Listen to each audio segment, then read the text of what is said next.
શહેરમાં કેમિકલ માફિયાઓ બેફામ બન્યા છે। કઠવાડા વિસ્તારમાં ચાલી રહી છે ગેરકાયદેસર હાટડીઓ। કેમિકલ એસિડનો બેરોકટોક કાળો કારોબાર ચાલી રહ્યો છે।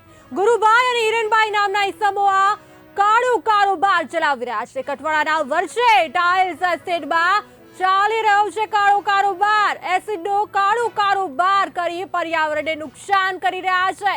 पर्यावरण नुकसान उपरांत लोकोना आरोग्य साथे पण चेड़ा करी रह्या छे। त्यारे शुं आ लेबागु तत्वोना काळा कारोबार बाबले प्रदूषण बोर्ड अजाण छे? आवा अनेक सवाल हाल उठी रह्या छे।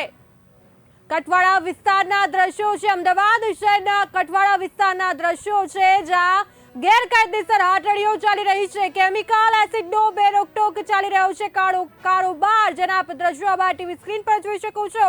તો ગુરુભાઈ અને હિરણભાઈ નામના ઇસમો કાળો કારોબાર ચલાવી રહ્યા છે। કઠવાડાના વર્ષે ટાઇલ્સ એસ્ટેટમાં ચાલી રહ્યો છે આ કાળો કારોબાર।